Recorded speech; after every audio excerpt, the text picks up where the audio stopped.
కృష్ణ అనే వ్యక్తి ఉద్యోగం రీత్యా పట్నంలో నివసించేవాడు. పండుగ సెలవులు ఉండడంతో తన సొంత గ్రామమైన చింతపల్లికి వస్తాడు. చింతపల్లి గ్రామం చాలా చిన్నది. ఆ గ్రామంలో ప్రకృతి చాలా అందంగా ఉంటుంది. ఆ గ్రామం చాలా ఆహ్లాదకరంగా ఉంటుంది. కానీ కొన్ని రోజులుగా ఆ గ్రామ ప్రజలు చాలా భయంగా జీవిస్తున్నారు. కృష్ణ ఆ గ్రామానికి చేరుకునేసరికి సాయంకాలం అవుతుంది.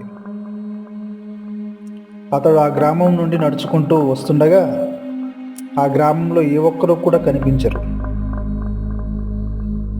ఇంతలో ఇంటికి చేరుకుంటాడు కృష్ణ. ఇంటి బయట వాళ్ళ అమ్మ నాన్న కృష్ణ కోసం ఎదురు చూస్తూ ఉంటారు.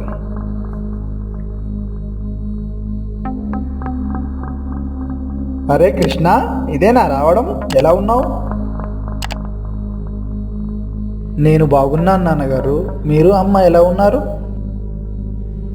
మాకే నాయనా, మేము బాగానే ఉన్నాం. ఎందుకు ఇంత ఆలస్యమైంది? వచ్చేదారిలో బస్ పంచర్ అయింది, అందుకే ఇంత ఆలస్యమైంది. కానీ నేను వచ్చేటప్పుడు మన గ్రామంలో ఎవరూ నాకు కనిపించలేదు. ఎందుకు? మన ఊరిలో గౌరి అనే అమ్మాయి ఉంది కదా, నీకు కూడా తెలుసు. ఆ అమ్మాయి 4 సంవత్సరాల క్రితం కనపడకుండా పోయింది.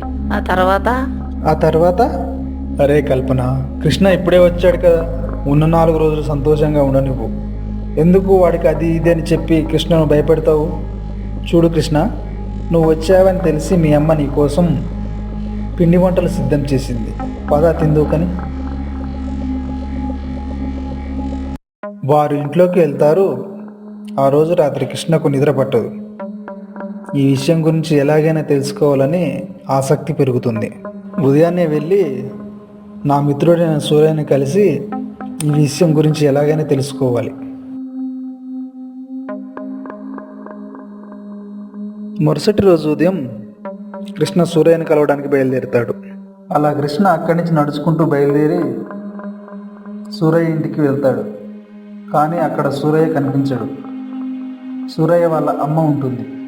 విశాల అత్తయ్య, ఎలా ఉన్నారు? అరే కృష్ణ, ఎలా ఉన్నావు? ఎప్పుడు వచ్చావు? నేను బాగున్నా. అత్తయ్య, నేను బాగున్నాను. నేను రాత్రి ఇక్కడికి వచ్చాను, కానీ సూరయ్య కనిపించడం లేదు. ఎక్కడికి వెళ్ళాడు? వాడు పొలం దగ్గరికి వెళ్ళాడు కృష్ణ. పొలంలో ఏదో పని ఉందని చెప్పాడు. సరే అత్తయ్య, నేను అక్కడికి వెళ్ళి కలుస్తా అని చెప్పి కృష్ణ అక్కడి నుంచి పొలం వద్దకు వెళ్తాడు. అక్కడ సూరయ్యను కలిసి సరదాగా మాట్లాడుకుంటారు. కొంత సమయం తర్వాత, అరే సూరయ్య, నిన్ను ఒక విషయం అడగాలి. అడగరా? దాని గురించి ఎందుకు సందేహిస్తున్నావు? అదేం లేదురా, నిన్న సాయంత్రం నేను ఇంటికి వస్తున్న సమయంలో ఊర్లో ఏ ఒక్కరూ కనిపించలేదు. ఎందుకు? ఏదైనా సమస్య? దాని గురించి నాకు కూడా సరిగా తెలియదురా. మా అమ్మ అంటుంది సాయంత్రం 6 దాటితే బయటికి వెళ్ళొద్దని. దీని గురించి గోపాల్ మామయ్యకు బాగా తెలుసు. సరే అయితే ఆయన్ని వెళ్ళి కలుద్దాం. సరే అయితే సాయంకాలం ఎవరికీ తెలియకుండా 7 గంటలకు గోపాల్ మామయ్య ఇంటికి రా, అక్కడ కలుద్దాం అని చెప్పి ఎవరింటికి వారు వెళ్ళిపోతారు. రాత్రి 7 గంటలకు కృష్ణ ఇంకా సూరయ్య గోపాల్ ఇంటికి వస్తారు. అరే గోపాల్ మామయ్య, ఇంట్లో ఉన్నావా? ఒక్కసారి తలుపు తీయండి. గోపాల్ మామయ్య, ఒక్కసారి తలుపు తీయండి. అరే ఈ సమయంలో ఎవరు? ఒకసారి చూద్దాం.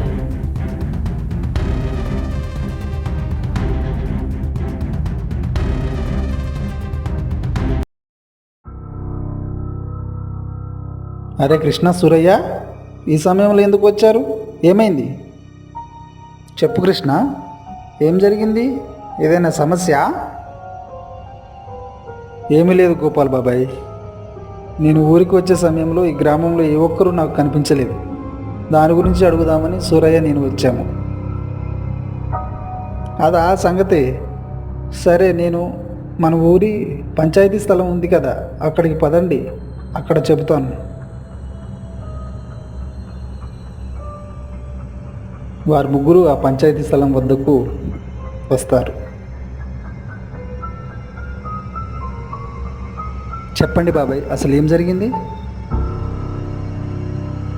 అది సరిగ్గా 4 సంవత్సరాల క్రితం మన ఊర్లో ఉండే గౌరీ అనే అమ్మాయి రాత్రిపూట నీళ్ళ కోసం బావి వద్దకు వెళ్ళింది.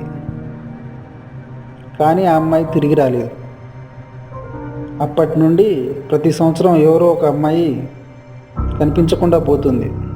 అందుకనే ఎవరు కూడా రాత్రిపూట 6 దాటితే బయటకు రావడం లేదు.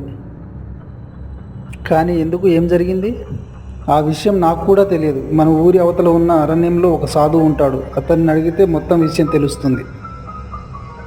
సరే అయితే నేను ఇంటికి వెళ్తాను అని చెప్పి అక్కడి నుండి ఇద్దరు బయలుదేరి ఇంటికి వెళ్తారు. మరుసటి రోజు ఉదయం కృష్ణ ఇంటి నుండి బయలుదేరి